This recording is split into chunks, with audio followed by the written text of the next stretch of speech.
யுத்தகளம் புகும் முன் இருதரப்பின் முன்னிலையில் யுத்த நியதிகளை வகுத்துக் கொள்ளவே நாம் இங்கே கூடியிருக்கிறோம். யுத்தம் பல கண்டவர் பீஷ்மாச்சாரியார். அவர் யுத்த நியதிகளை வகுத்தால் சிறப்பாக இருக்கும் என்பது எங்கள் கருத்து.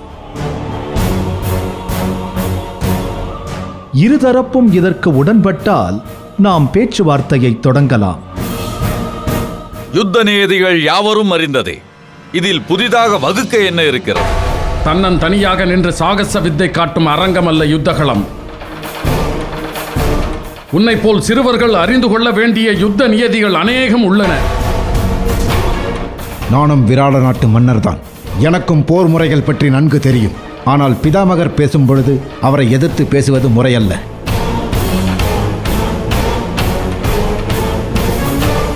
கர்ணனின் பொருட்டு நான் மன்னிப்பு கோருகிறேன் பிதாமகரே.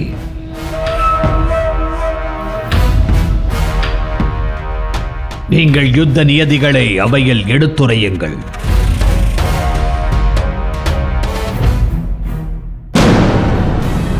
யுத்த நியதிகளின் முதன்மையானது சத்ருவிடமிருந்து அழைப்பு வரும்பொழுது அதை மறுக்காமல் ஏற்றுக்கொள்ள வேண்டும்.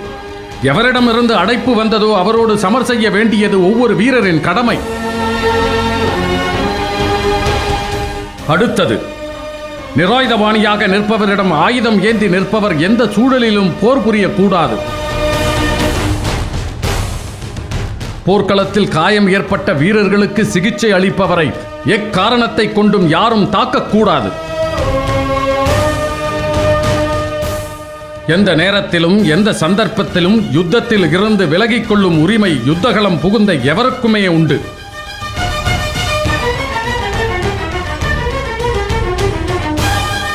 அப்படி யுத்தகளத்தை விட்டு விலக நினைப்பவர்களை எக்காரணத்தை கொண்டும் யாரும் தாக்கக்கூடாது.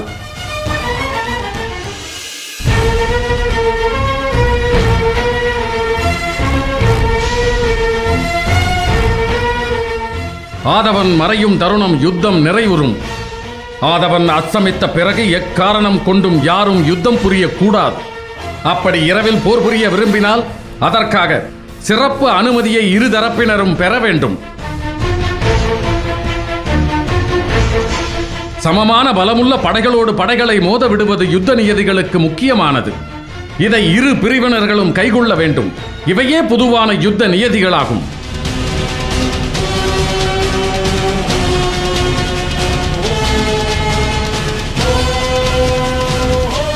யுத்தம் முடிந்த பிறகு யாரும் யாரையும் சந்திக்கலாம். குறிப்பாக சத்துருக்களின் கூடாரங்களுக்கு சென்று வருவதில் எந்த தடையும் கிடையாது. மேலும் எந்த கட்டுப்பாடும் கூடாது. மிக முக்கியமான ஒரு யுத்த நியதியை நான் நினைவூட்ட விரும்புகிறேன்.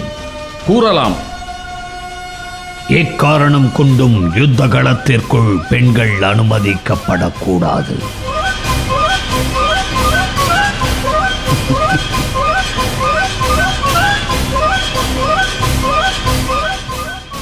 சகுனி முன்வைத்த யுத்த நிபந்தனை ஏற்கப்படுகிறது.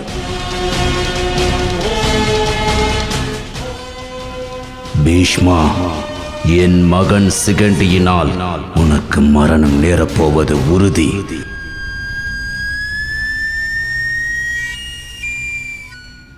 மாமா, இந்த நிபந்தனையை ஏன் முன்வைத்தீர்கள்? சிகண்டி பீஷ்மரை கொல்லும் வரம் பெற்றவள். அவள் யுத்தகளம் புகுந்தால் பீஷ்மரின் மரணம் நிச்சயம். ஆகவே தான் எப்படி ஒரு நிபந்தனையை முன்வைத்தேன். மாமா, உங்கள் ராஜதந்திரம் யாருக்கு வாய்க்கும்? வகுக்கப்பட்ட யுத்த நியதிகளை நீங்கள் அனைவரும் ஏற்றுக்கொள்கிறீர்களா? ஏற்றுக்கொள்கிறோம். அவை கலையலாம்.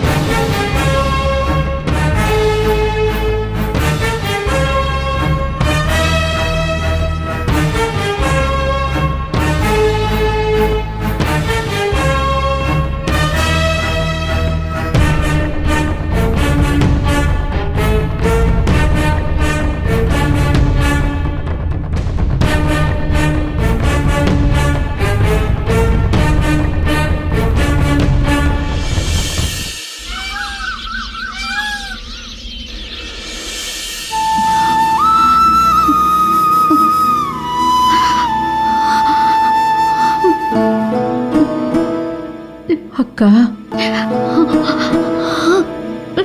அக்கா குந்தி, குந்தி, உன் அன்பு ததும்பும் குரலை கேட்டுத்தான் எத்தனை காலமாயிற்று. நலமோடு இருக்கிறாயா என்று உன்னை பார்த்து கேட்க என் நான் நடுங்குகிறது. காலம் கைதியாக்கி உன் முன்னே என்னை நிறுத்தி இருக்கிறது. அக்கா, என்ன பேச்சு இது? குந்தி, வேறு என்ன பேச சொல்கிறாய்? துரியோதனனைப் போல் ஒரு மகனை பெற்ற நான்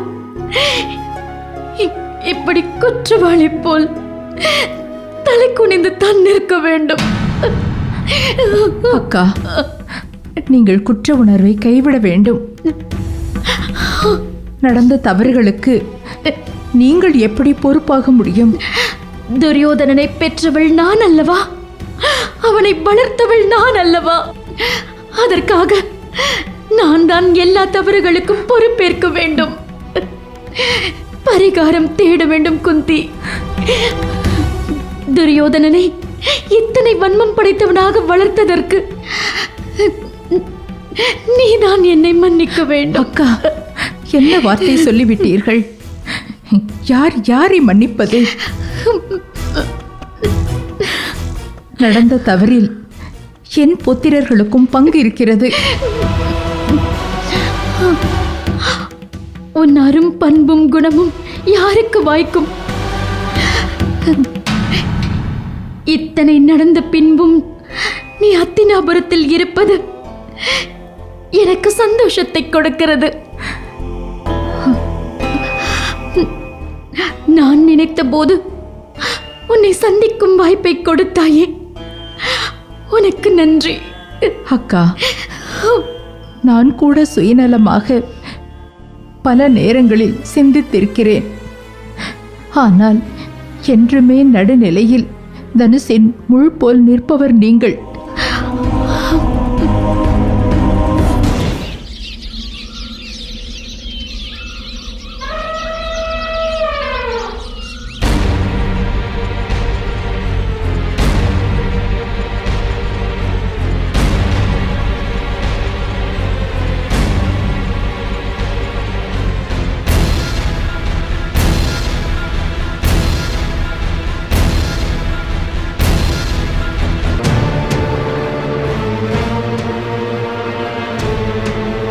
தந்தையே, வணக்கம்.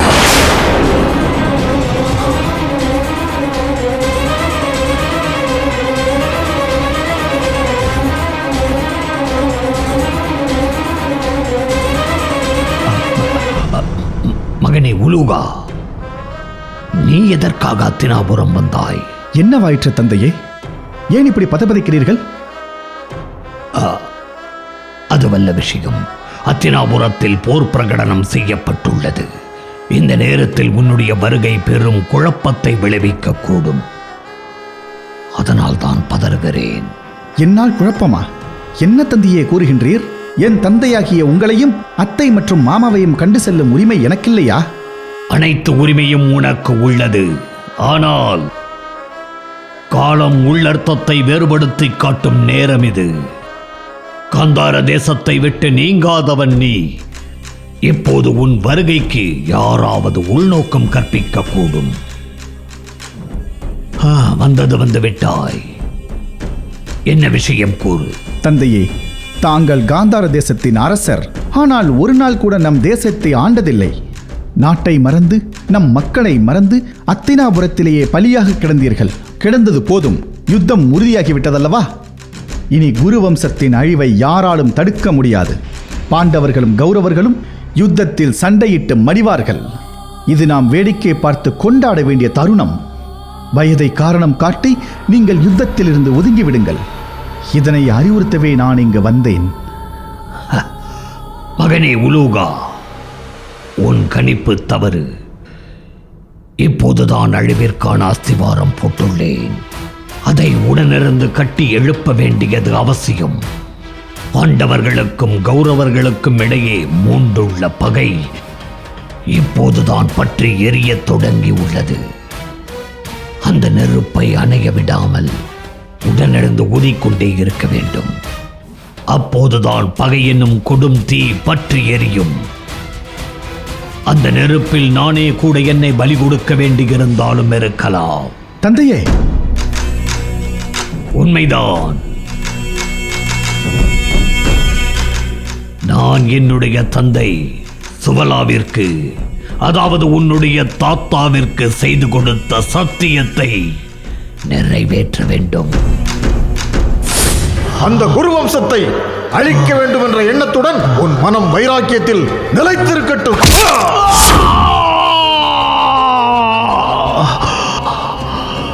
தந்தையே, உங்களின் ஆணைப்படி நான் குரு வம்சத்தை ஒழிக்காமல் உறங்க மாட்டேன்.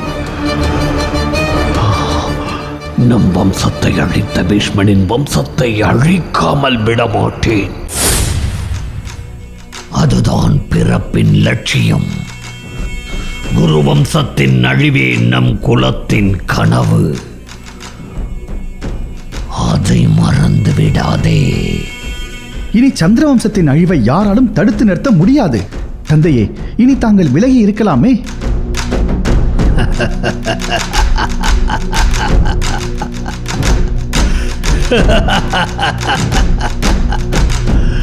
மகனே உலோகா, இந்த இரத்த பந்தம் இருக்கிறதே, அதன் வீரியத்தை நீ அறிய மாட்டாய்.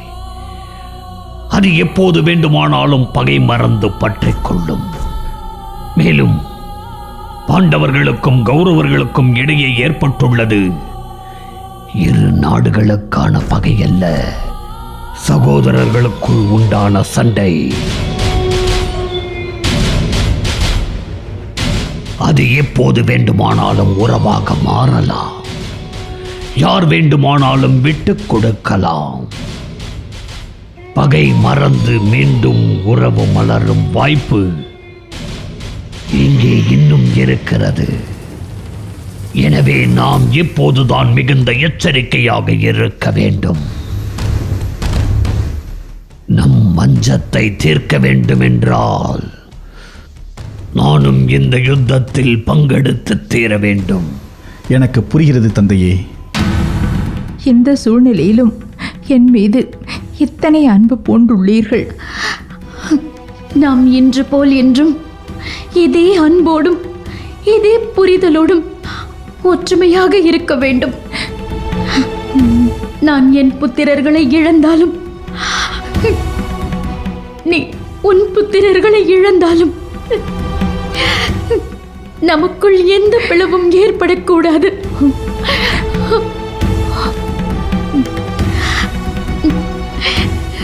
நீ இந்த அத்தினாபுரத்தை விட்டு நீங்க கூடாது.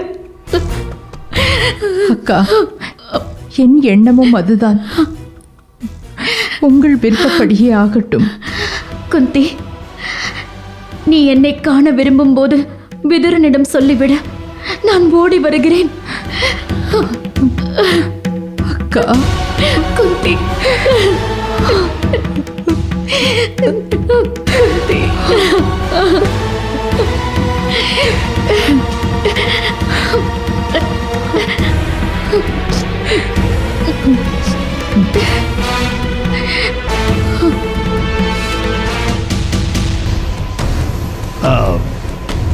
அது மட்டுமல்ல, தெரிந்தோ தெரியாமலோ நீ அத்தினாபுரம் வந்துவிட்டாய். நம்மை யாரும் சந்தேகம் கொள்ளக்கூடாது என்றால் நீயும் குருட்சேத்திர யுத்தத்தில் பங்கெடுக்க வேண்டும். இது உன் தந்தையான சகுனியின் உத்தரவு. உத்தரவு தந்தையே, உங்கள் விருப்பப்படியே ஆகட்டும். சரி, நீ சென்று ஓய்வெடு. யாரேனும் உன்னை விசாரித்தால் ஆதரவு தெரிவிக்கவே இங்கு வந்ததாக கூறு. அப்படியே ஆகட்டும் தந்தையே.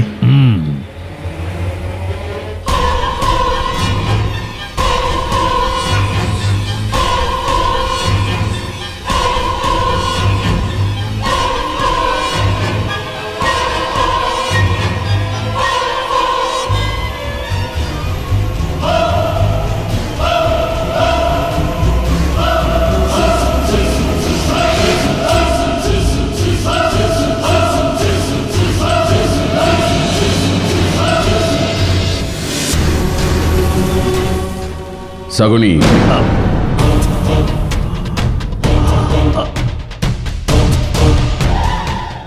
வாருங்கள் பிதாமகரே, வாருங்கள். இந்த நேரத்தில் தங்களை நான் இங்கு எதிர்பார்க்கவே இல்லை. ஆனால் நான் எதிர்பார்த்தேன். எதை எதிர்பார்த்தீர்கள்? ஒரு நாள் இல்லை என்றாலும் ஒரு நாள் உன் குள்ளநரி வேடம் கலையும் என்பதை நான் எதிர்பார்த்தேன். அப்படியா? வெளிப்பட்டதல்லவா? இப்போது என்ன செய்வதாக உத்தேசம்? உன் வஞ்சக நாடகத்தை அவையிலே நான் அரங்கேற்றினால் ஒன்றும் நடக்காது. சகுனி, ஆரம்பத்திலிருந்தே உன் மீது எனக்கு சந்தேகம் இருந்தது. இன்று அது உறுதியாகிவிட்டது. எங்கள் குலத்தை அடிக்க வந்த குள்ளநரி நீ என்று துரியோதனனுக்கு தெரிந்தால் உன் நிலை என்ன ஆகும் தெரியுமா?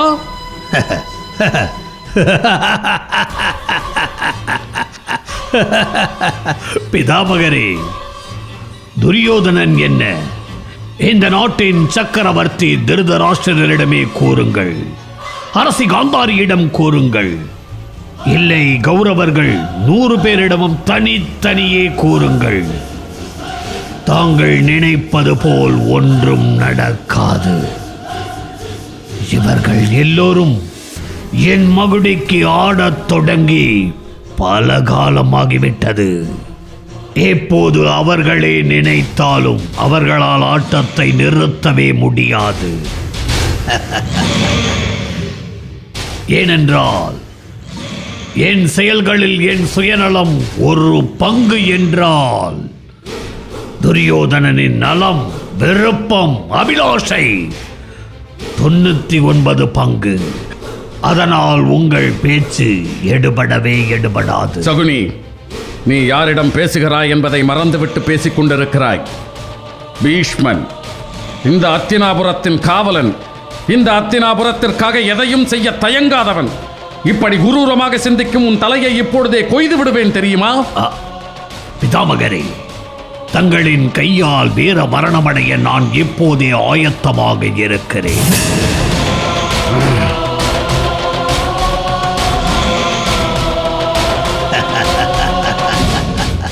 உங்களுக்கும் எனக்கும் உள்ள விரோதம் என் நலம் சார்ந்தது அல்ல, துரியோதனனின் நலம் சார்ந்தது.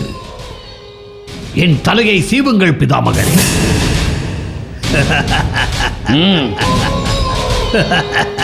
சிரிக்காதே சகுனி. உன்னைப் போல் குறுக்கு வழியில் சிந்திக்கும் குள்ளநரி அல்ல நான்.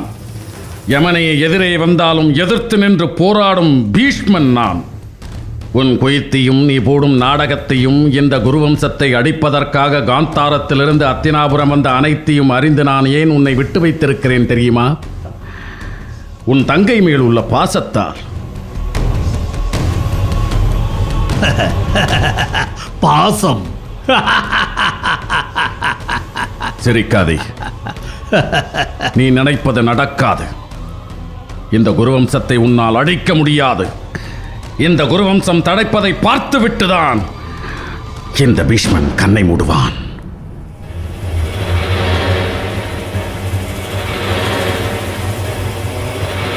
பாசம்? பிள்ளைக்குட்டி இல்லாதவர் பாசத்தை பற்றி உளறிவிட்டு செல்கிறார். பிதாமகரே, உங்கள் வாக்கு ஒரு காலத்தில் வேத வாக்கு, என்று அது செல்லாத வாக்கு. உங்களால் துரியோதனனை பிரிய முடியாது, துரியோதனனால் என்னை பிரிய முடியாது, என்னால் உங்களை விட்டு விலக முடியாது. இந்த சங்கிலி தொடர் எனக்கும் உங்களுக்கும் மட்டுமே புரிந்த உறவு சங்கிலி. இதை நம் மூவராலுமே உடைக்க முடியாது. இது எனக்கும் தெரியும், பிதாமகருக்கும் தெரியும்.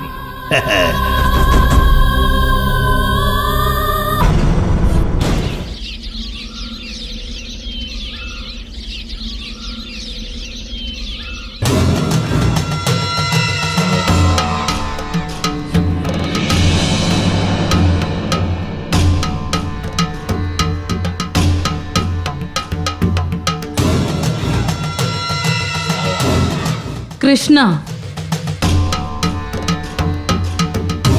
சிகண்டி, என்ன ஆவேசம், குரலிலே என்ன கம்பீரம்! என்ன சிகண்டி, என்ன விஷயம்? பெண்கள் யுத்த களத்திற்குள் நுழையக்கூடாது என்று நியதி வகுக்கப்பட்டுள்ளதா? ஆம். ஏன் இப்படி ஒரு பாரபட்சமான நியதியை வகுத்தீர்கள்? அப்படியொரு நியதியை வகுத்தது நான் அல்ல, சத்திரிய தர்மம். பெண்கள் யுத்தகளம் புகக்கூடாது என்பது பொதுவான யுத்த நியதி. அந்த நியதியை மீண்டும் நாங்கள் உறுதி செய்திருக்கிறோம், அவ்வளவுதான். பெண்கள் ஏன் யுத்த களத்திற்குள் புகக்கூடாது? வீரம் என்பது ஆண்களின் உடைமையா என்ன? பெண்ணிற்கு வீரம் இருக்கக்கூடாதா? எத்தனையோ சூரர்களை அழித்தது பெண்ணான மகாகாளி அல்லவா? பராசக்தியை வெல்லும் வீரம் பொருந்திய ஆண்மகன் இந்த ஈரேழு உலகில் எவரேனும் உண்டா? சிகண்டி, உன் பிரச்சனை எனக்கு புரிகிறது. இப்போது நான் உன்னை பார்த்து கேட்கிறேன், நீ ஆணா பெண்ணா?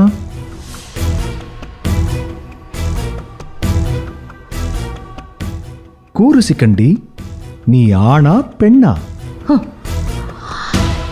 இப்பொழுது நான் ஆண்தான். முப்பிறவியில் அம்பையாக பிறந்தவள் இப்பிறவியில் சிகண்டினியாக பிறந்து இப்போது சிகண்டியாக மாறிவிட்டேன். இதில் உனக்கு என்ன சந்தேகம் கிருஷ்ணா? சந்தேகம் எனக்கல்ல, உன்மேல் உனக்குத்தான். இல்லையென்றால் இப்படியொரு கேள்வியையே என்னிடம் கேட்டிருக்க மாட்டாய். கிருஷ்ணா, ஆம், நீ ஆண் என்பது உண்மையானால் பெண்கள் யுத்தகளம் புகக்கூடாது என்ற நியதியை பற்றிய கவலை உனக்கெதற்கு?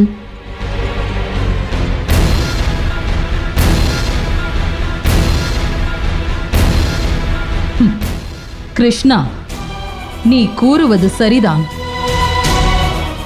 நான் இப்பொழுது ஆண். எந்த சந்தேகத்திற்கும் இடமில்லாத முழுமையான ஆண். யுத்த களம் புக தகுதி படைத்த ஆண். சிகண்டி, தேவையற்ற குழப்பங்களை தவிர்த்து யுத்தகளம் புக ஆயத்தமாகு. வருகிறேன் கிருஷ்ணா.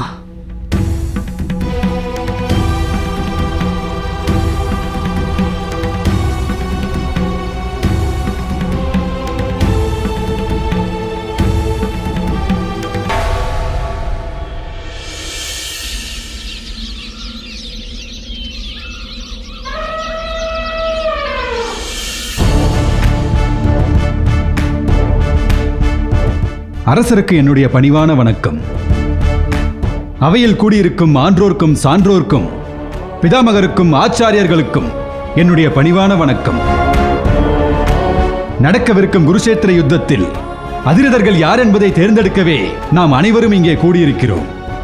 அதிரதர்கள் யார் என்பதை தகுதியின் அடிப்படையில் பிதாமகர் தேர்ந்தெடுத்து இந்த அவை முன் அறிவிப்பார்.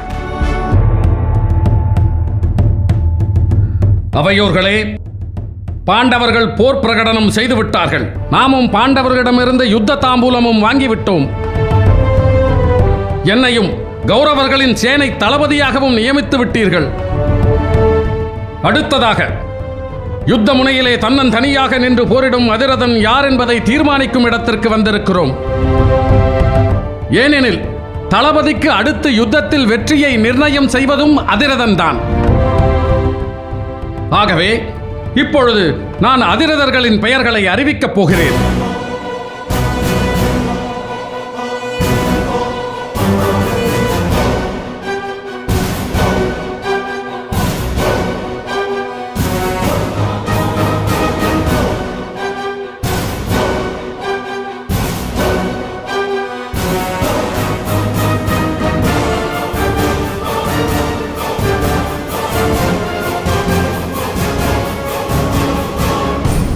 அதிரதனாகப்பட்டவன் முழு தேரரசன். தாம் ஒரு தேரில் நின்று தம் தேர் குதிரை பாகன்களுக்கு அழிவு வராமல் பாதுகாத்துக் கொள்வதோடு தனியனாய் நின்று பல்லாயிரம் தேர் வீரர்களை எதிர்த்து நின்று யுத்தம் செய்யும் ஆற்றல் படைத்தவனே அதிரதன். அவையோரே, பீஷ்மனாகிய நான் முதல் அதிரதனாக வடதிசையில் போர்க்களம் புகுவேன்.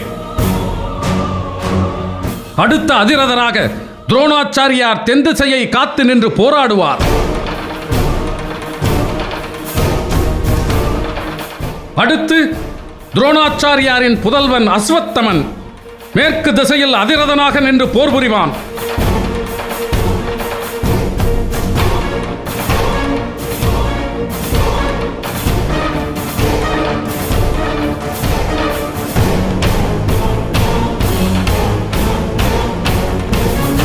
சோமதத்தரின் புதல்வர் பூரிசிரவஸ் கிழக்கு திசையை காக்கும் அதிரதனாக நின்று போர் புரிவான்.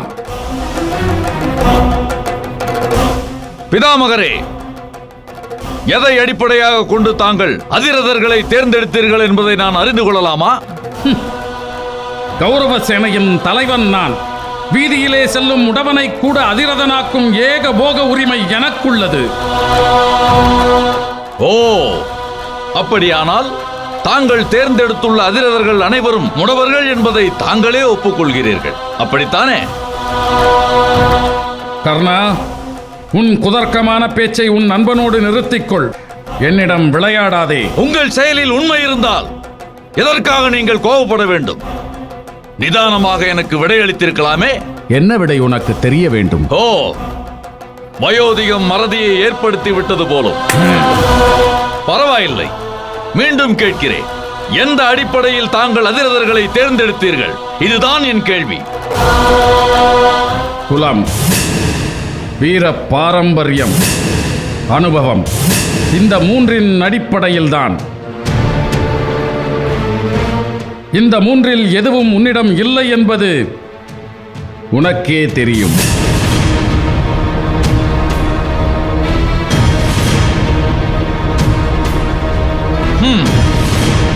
வயோதிகர்களுக்குத்தான் அனுபவம் அதிகம். அப்படியானால் வயோதிகர்கள் தான் வீரர்களோ? கர்ணா, அதில் சந்தேகம் என்ன உனக்கு? வயோதிகர்களிடம் வில்லை கொடுத்தால் அதை ஊன்றி அவர்களால் நடக்கத்தான் முடியுமே தவிர அதை மேலே உயர்த்தி அஸ்திர சஸ்திர வித்தைகளை நிகழ்த்தி காட்ட முடியாது. அப்படி நிகழ்த்தி காட்ட வேண்டும் என்றால் அதற்கு என்னை போன்ற முறுக்கேறிய காளைகள் தான் தேவை. வெறும் மகந்தை உன் வார்த்தை. உன் தோல்வியை பட்டியலிட்டால் வெட்டி தலைகுனிந்த இந்த அவையை விட்டு வெளியே நடப்பாய். தோல்வியா? தோல்விகள் இல்லை, அவை சூழல். எது சூழல்? துரியோதனன் கந்தர்வனோடு போரிட்டு தோற்ற பொழுது எங்கே போனது உன் வீரம்? நண்பனை காப்பேன் என்று கணத்திற்கு ஒருமுறை சூடு உரைத்த உன்னால் உன் நண்பனை காக்க முடிந்ததா? துரோணருக்காக துருபதனோடு யுத்தம் செய்த பொழுது புறமுதுகிட்டு தோற்றோடி வந்ததை மறந்து விட்டாயா கர்ணா?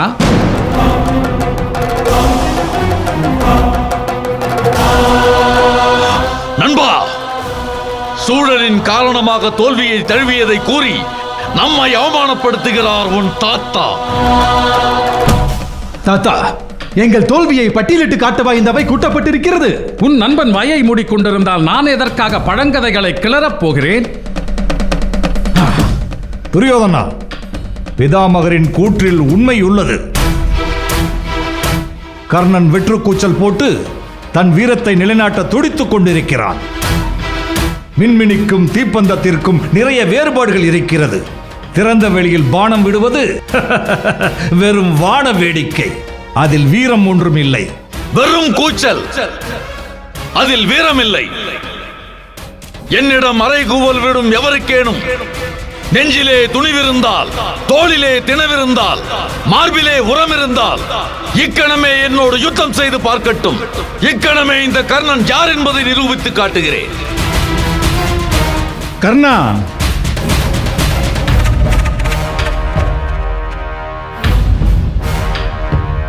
மார்தட்டி வெறுப்பை வளர்ப்பதா? வேண்டாம். அவையோர் என் பேச்சை செவிமடுத்து கேளுங்கள்.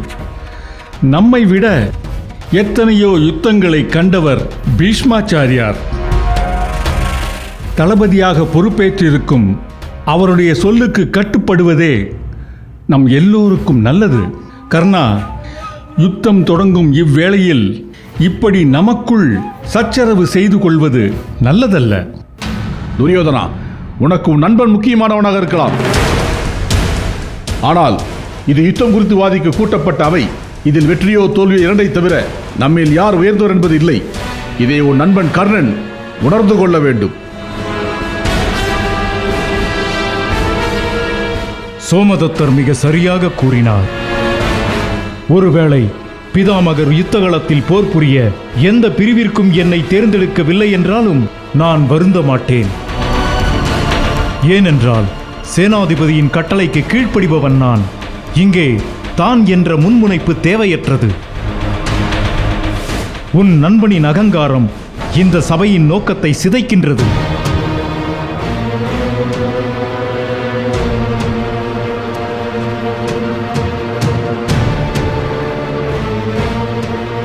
நரகாசுர மைந்தன் பகதத்தன் சொல்வது சரி. தான் என்ற அகங்காரம் அனைத்தையும் நாசமாக்கிவிடும். அது மட்டுமல்ல, நமக்குள் ஏற்படும் சிறு சிறு விரிசல்கள் எதிரிக்கு சாதகமாகிவிடும். எனவே நமக்குள் ஏற்படும் இது போன்ற சிறு சிறு விவாதங்களை தவிர்த்து நாம் அனைவரும் யுத்தத்தில் கவனம் செலுத்துவோம். நம்மை பொறுத்தவரை பீஷ்மாச்சாரியாரே தலைவர். அவர் சொல்லே இப்போது நமக்கு வேதவாக்கு. அதில் பிறழ்வோர் நம் சேனைக்கு எதிரானவர் என்பதை கர்ணன் கவனத்தில் கொள்ள வேண்டும். கிருபரின் கூற்றே சரி. தனிமையில் யானை எவ்வளவுதான் பலம் கொண்டதாக இருந்தாலும் மிருகவெறி கொண்ட பெருங்காட்டை கட்டி ஆள ராஜகுணம் படைத்த சிம்மமே சிறப்பென பாடம் உள்ளது. அப்படியானால் அந்த யானையையும் அடக்கி ஆள சத்திரிய சிம்மமே களத்தை கட்டியாளும் தகுதி படைத்தது. அதே போல சத்திரிய குலத்தில் பிறந்த குலக்கொழுந்தான பீஷ்மாச்சாரியாரின் சொல்லை கேட்பதுதான் நமக்கெல்லாம் பெருமை. பிறப்பால் உயர்ந்த பீஷ்மாச்சாரியாரே நமது தலைவர். அவர்தான் அதிரதன். பிறப்பறியாது எங்கேயோ இடையில் முளைத்த புல்லுருவிகள் எவருமே இந்த பதவிக்கு தகுதியுடையவர் அல்லர். இதுவே எனது கூற்று. நண்பா, எனக்கு ஏற்பட்டிருக்கும் ஒரே ஈனத்தை, என் சாபத்தை சொல்லி இந்த அவையை தன் பயப்படுத்துகிறான் ஒரு சந்தர்ப்பக்காரன். தாயின் பழியை நான் சுமக்கிறேன். இது என் தலைவிதி. நான் என்ன செய்ய? நான் என்ன செய்ய?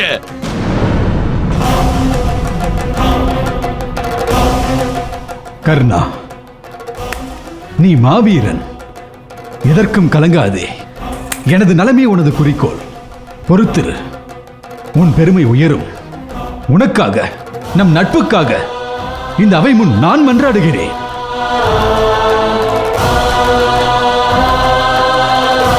தாத்தா, அத்தினாபுரத்தின் இளவரசனாக அல்ல, உங்கள் பிரியத்திற்குரிய பேரனாக உங்களிடம் மன்றாடுகிறேன். கர்ணன் மாவீரன் என்பதை நீங்கள் நன்கு அறிவீர்கள். ஆனால் ஏனோ கர்ணனை அதிரதனாக்க மறந்து போனீர்கள். இனியேனும் அவனை நினைவில் கொண்டு ஒரு பொறுப்பை வழங்குங்களேன். துரியோதனா, உன் வெறுப்பு விருப்புக்கு இது இடம் இல்லை. கௌரவ சேனையின் சேனாதிபதி நான். யாரை எந்த பொறுப்பில் நியமிக்க வேண்டும் என்பதை நான் அறிவேன். அதை பற்றிய கவலை உனக்கு வேண்டாம். இதோ இப்பொழுதே 4 வகை சேனை தலைவர்களையும் நியமித்து விடுகிறேன்.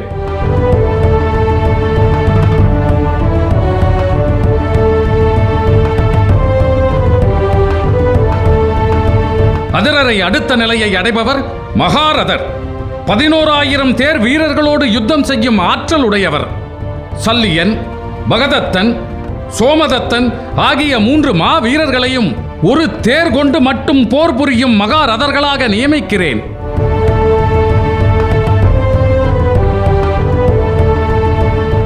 தாத்தா, கர்ணனை நான் அறிவேன் துரியோதனா, பொறுத்திரு. மகாரதனின் தாழ்ந்தவர் சமரதர். ஒரு தேர் வீரனோடு தாமும் ஒரு தேர் வீரனாய் நின்று யுத்தம் செய்யும் ஆற்றல் படைத்தவர் இவர். 100 பேர் துணை கொண்டு போர் புரியும் சமரதர்களாக கிருதவர்மன், ஜெயத்ரதன், கிருதலோசனன் ஆகியோரை நியமிக்கிறேன். மாவீரன் கர்ணனுக்கு என்ன பொறுப்பை வழங்கப் போகிறீர்கள்? கவலை வேண்டாம் துரியோதனா. உன் நண்பனுக்கு ஏற்ற பொறுப்பை நான் ஏற்கனவே தேர்வு செய்து வைத்திருக்கிறேன்.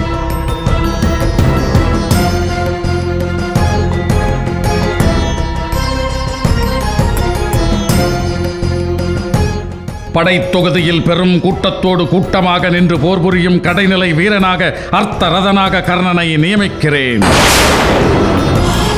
துரியோதனா!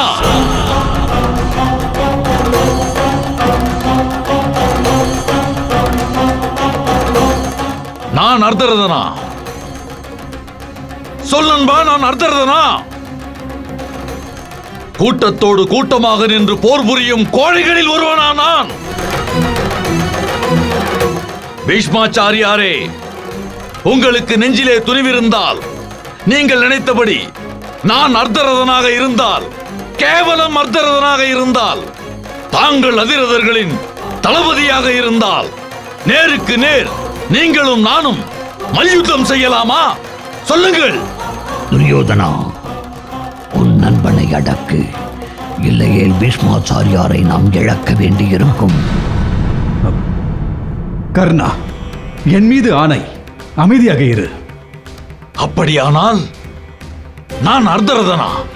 நான் சொல்வதை கேள் கர்ணா. வேண்டாம். நீயும் என்னை அர்த்தரதனாகத்தானே நினைக்கிறாய்? பீஷ்மாச்சாரியாரே, தங்களின் சுயநலத்திற்காக என்னை பழிதீர்த்துக் கொள்ள நினைக்கும் தாங்கள் அந்த பதவிக்கு தகுதியானவர்தானா? சத்தியம் உணர்ந்து சொல்லுங்கள். சத்தியம் அனைத்தையும் அறிந்தவன் யாம். அது பற்றி பேச உனக்கு அருகதை இல்லை. இந்த அவையின் தலைவன் நான். அதை மறந்துவிட்டு என்னோடு நாவாடிக் கொண்டிருக்கிறாயா? இந்த அவையில் இனி ஒரு சொல்லை உதிர்க்க கூட உனக்கு அருகதை இல்லை. நரிக்கு நாட்டாமை கிடைத்து விட்டால் பொதுநலம் அழியும், தன் வயிறு நிறையும். அதுதான் தங்கள் நிலையும். நரிக்குத்தான் காரியமாற்றும் திறன் உண்டு. நான் உன் தலைவன். நான் இட்ட பணியை செய்து பணிந்து கிட. புரிந்துவிட்டது. என் நிலை என்ன என்று நன்றாக புரிந்துவிட்டது. இத்தனை நாள் நான் சிக்கிக் கொண்டிருந்தது உன்னுடைய அன்பு வலையில் அல்ல, இதோ இந்த இரும்பு வலையில். நான் என்ன செய்வேன்? நான் என்ன செய்வேன்?